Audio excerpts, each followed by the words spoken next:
Hey Titans fans, Mel Kiper handed out grades for all 32 NFL teams' drafts, including Tennessee. We'll take a look at that here in just a moment. But we want to welcome a lot of new subscribers to the channel, 372 new subs since the NFL draft got going, essentially. So welcome into the channel, multiple videos per week here on your Tennessee Titans. But what we want you to do now is turn on your notifications. So after you subscribe, if you haven't already, go ahead and do so.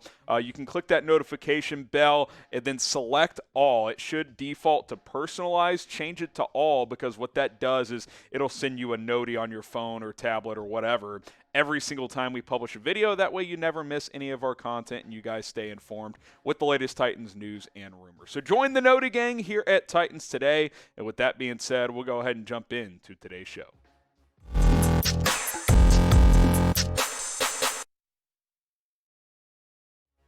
Welcome into Titans Today by Chat Sports. I am Harrison Graham, taking a look at Mel Kiper's draft grades for Tennessee as he graded every single team in the NFL, and he handed the Titans a B grade, which is kind of where he fell on most teams in the NFL. Somewhere between B- and B+ was about 28 of the teams in the National Football League. Obviously, the big news during the draft was trading A.J. Brown, which I'm sure factored in to this for Kiper as well. We'll take a look at some Kiper quotes, and I'll react to that and give my thoughts as well. Here's what Kiper said off the top.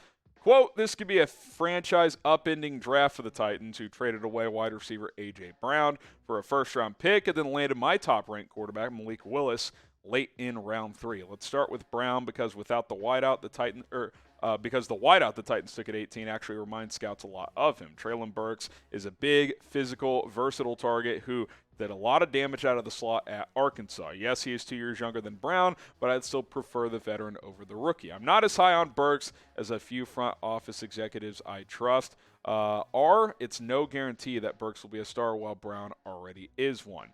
Is Treylon Burks the next A.J. Brown? That's what Titans fans are going to find out, right? I do think their frames are similar. I do think the yards after the catch ability stands out as well. I think Burks is a little more versatile in that you can put him in the backfield and do some jet sweep action with him, whereas that was not really A.J. Brown's game. But I do think the physicality and catching the ball and getting yards after the catch is something that they're similar at. I definitely still think there could be a need at wide receiver. I don't know if Treylon Burks and Robert Woods is enough of a 1-2 punch to make you feel good about the position. I mean, is Nick Westbrook a guy going to be your number 3? Could you go sign Jarvis Landry? Could you go get a guy like a Cole Beasley to help play in the slot as well? I think you could do that, but if Burks is going to play a lot of slot, you probably need an outside. How about T.Y. Hilton as a veteran? Do you gamble on Will Fuller? I would feel a lot better if this wide receiver room had one more receiver. Pick a wideout. Type TB for Treylon Burks. Type AJ for A.J. Brown. And yes, you can factor in the money, because A.J. Brown is now making $25 million per year, whereas Burks is on a rookie contract. Who would you rather have, TB for Burks or A.J. for A.J. Brown?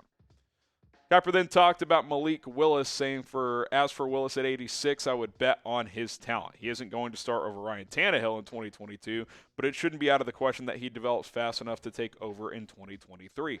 Willis is extremely talented, has all the tools to be a great NFL starting quarterback. He landed in an ideal spot with little immediate pressure. This could be the steal of the draft. This was a guy, Malik Willis, who, look, I didn't love this QB draft class, but if any of them were going to go round 1 based on upside, I thought Willis was that guy. And the fact that he fell to the 3rd round in the latter part of the 3rd round is absolute undeniable value for Tennessee. Now, I will say, I thought his passing tape was a little spotty last year at Liberty. Still threw 27 touchdowns, but the completion percentage wasn't great. I actually thought he was better as a thrower in 2020. Take for that what you will. We know he's a dynamic runner. I think you actually could see some kind of Malik Willis package as a rookie if they want to use him some as a runner. Almost 900 yards and 13 touchdowns a year ago. He's dangerous on the run, needs to improve in the pocket. His decision-making needs to improve. But again, We've got Ryan Tannehill for a few years if you want, but for sure for 2022, I agree with Kiper. I would expect Tannehill to be that guy while Willis develops, even if Tannehill's not going to be the one helping develop him. The real ones know. Where are you guys watching from? Shout out your city, your state, your country. Curious to see where you guys are representing from here on Titans Today. Producer Jack trying to get a feel for where our audience is tuning in from. So let us know in the comments. Represent your hometown, and we will go ahead and be reading those comments for the next video, perhaps. All right, let's keep this moving. Nicholas Petit-Frere, Kiper says, at 69, who had some up-and-down games at Ohio State, will compete with second-round pick from last year, Dylan Radins at right tackle. I would agree with that. Roger McCreary at 35 went a little earlier than I thought, but he could be a starting slot corner. I agree with a lot of that as well. I didn't agree with a lot of Kiper's stuff, but I think he's more spot on with the Titans than some of the other teams. On the other side of the ball, Kyle Phillips at 153 is a nice playmaker out of the slot. Hassan Haskins, 131, could be the number 2 back behind Derrick Henry. And tight end, Chig Okonkwo at 143 has a little bit of Jonnu Smith in his game. I thought this was a solid draft. Look, you traded your best player. That's always going to be a tough pill to swallow with A.J. Brown. One of your best players. You still have Derrick Henry, of course. But moving on from him wasn't easy. But if he was, kind of sending the messages to your front office that he didn't want to be here long term, okay, get a first, get a third, get Treylon Burks out of it. You could do worse than that if you are the Tennessee Titans. I actually really like Roger McCreary as a starting slot right away. He has terrific ball skills and technique. His arms are a little short, and he's not the best athlete, but the production was off the charts in the SEC. You watch his tape against Alabama, where Bryce Young really struggled in that game. Roger McCreary was locked down. He was fantastic. Hassan Haskins was probably the most productive running back in college football a year ago with 20 touchdowns, over 1,300 yards. He's kind of a mini Derrick Henry. I hate to compare the two. He's not Derrick Henry, but he's a bruiser like that. He can run between the tackles. He needs to improve as a pass catcher, but Derrick Henry was able to do that over time. No reason to think that Hassan Haskins can't do that as well. So what was your grade for the Titans draft? I'm in that B-plus range. Kiper gave it a B. Obviously losing A.J. Brown hurts, but I think they recovered pretty nicely. Let us know A, B, C, D, or F.